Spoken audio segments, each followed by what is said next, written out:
Marine Le Pen et bonjour, merci d'être avec nous. Pour le moment, tout semble vous être favorable. Il y a les effets de la mondialisation, la crise de la dette, la crise de la zone euro avec la Grèce, l'Italie, le Portugal et l'Espagne qui votent aujourd'hui pour une rigueur de droite. Et le paradoxe, c'est que tous semblent vous être favorables et c'est Nicolas Sarkozy qui monte et qui connaît en ce moment une embellie. Jean-Marie Le Pen attaquait le système et ne voulait pas y entrer. Vous attaquez le système et ses élites et vous voulez gouverner, peut-être même présider. Mais à force de lisser le Front National, est-ce que vous n'êtes pas en train de le normaliser, peut-être même de le banaliser? Hier, vous avez présenté votre projet, on en entendait beaucoup. Rien n'a vraiment marqué. Je regardais les journaux télévisés, la presse, rien n'est sorti. Alors peut-être est-ce une erreur de notre part. Et vous renvoyez au 12 janvier pour plus de précisions sur ce que vous avez appelé votre plan de vigueur et sur votre réponse sur la manière de sortir de l'euro et de la dette. Un Front National qui continuerait d'être un Front National soft ne risque-t-il pas de devenir une sous-UMP? On va vous interroger avec Michael Darmon d'ITélé et Thierry Borsat du Parisien aujourd'hui en France. Vous êtes haut placé dans les enquêtes d'opinion, hein, tout le monde le sait, mais il semble que votre envolée de printemps paraisse stoppée. Comment ça se fait? Il y a plusieurs faits qui peut-être le signalent ou le soulignent. Le voyage qui n'a pas été tout à fait réussi à New York. Je ne suis pas d'accord avec vous. On en parlera si vous voulez. Les parrainages difficiles. Il paraît que les francs-maçons, on l'écoutait avec Thierry Guerrier l'autre jour, refusent de vous recevoir et de vous entendre. Il paraît que vous n'êtes pas un parti républicain pour eux. Est-ce que ça ne tourne pas à vide? Est-ce qu'il n'y a pas en ce moment une sorte de trou d'air pour le Front National et votre propre candidature? Non mais, monsieur El Kabbach, je ne suis pas la candidate des francs-maçons. Je ne suis pas la candidate des journalistes. Je suis la candidate du peuple français. Simplement essayer de nous expliquer. Étant entendu, monsieur, que je vous ai dit, peut-être 100 fois, que je pense que l'euro n'est pas viable.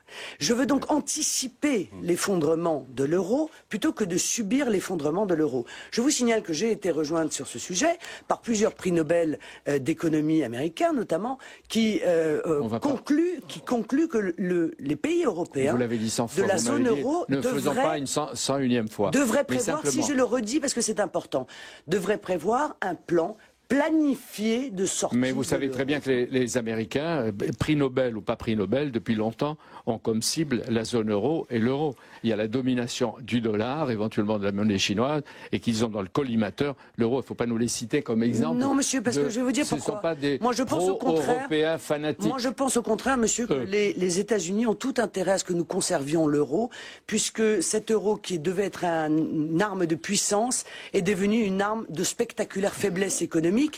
Pourquoi les Américains seraient-ils malheureux? Ça fait 10 ans qu'à cause de l'euro, notre croissance est la plus faible du monde. Par conséquent, ça les avantage plutôt. Alors, leur n'est pas très grande non plus, leur nombre de chômeurs est assez élevé aussi, les États-Unis, pas loin de 10%. Mais simplement une question, si on sort de l'euro, la dette française est libellée en euros. Comment on rembourse? Et en francs, la dette sera plus chère qu'en euros. La dette sera plus chère. Et si on ne peut pas rembourser, la France avec un déficit colossal, personne ne lui prêtera. Comment vous remplissez les devoirs de la France et comment la France paye ses fonctionnaires? D'abord, voilà, vous voyez, vous participez exactement de ce qu'on entend en permanence, c'est-à-dire cet aspect anxiogène que j'ai déjà vécu lors du débat sur la Constitution européenne. Souvenez-vous, d'ailleurs, je crois que 97% des journalistes interrogés étaient pour le oui à la Constitution. Il n'y a qu'un malheur, c'est que majoritairement le peuple français a été contre. Hier, vous avez fait longuement huer Jacques Attali à propos d'un de ses livres. Qui, si je me souviens bien, je n'ai pas fait huer. Mais il a été hué parce que vous l'avez cité. Hué parce que, vous l'avez cité. Parce que la pensée de M. Attali est exactement à l'inverse. Vous avez cité une brève histoire de l'avenir.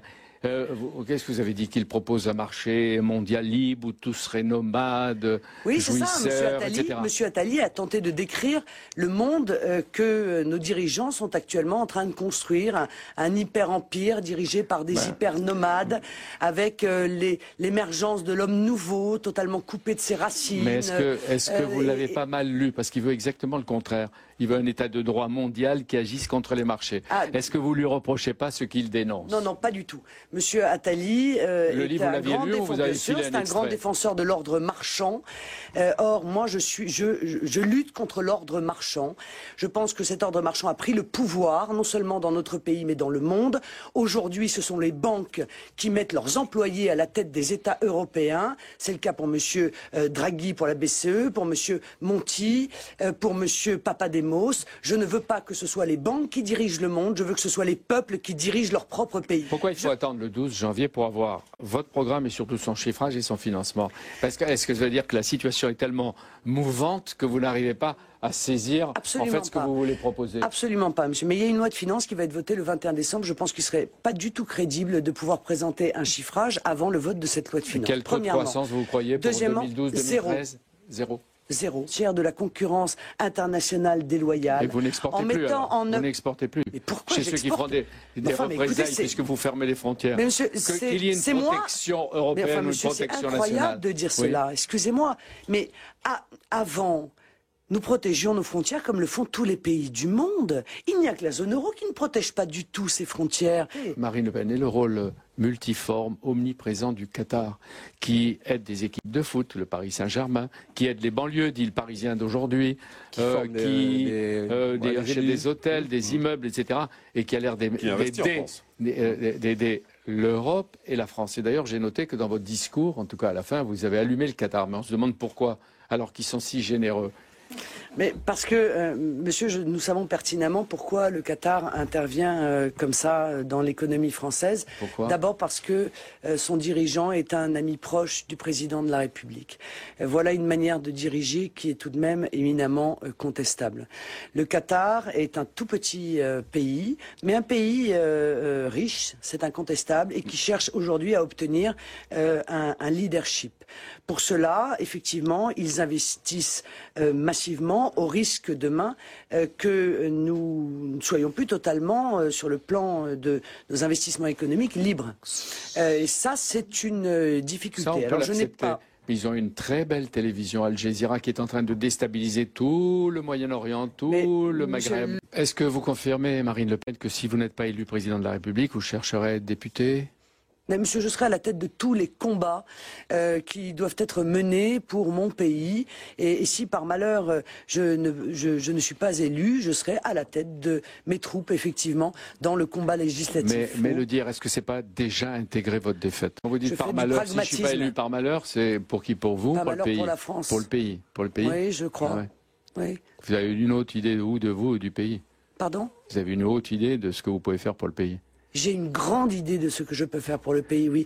Je suis pleine d'optimisme, d'énergie. Je pense que nous avons un pays extraordinaire, que nous avons un pays plein de talent et qu'aujourd'hui, ce talent est vendu, qu'on est en train de transformer les Français en esclaves. Vous avez vu, oui.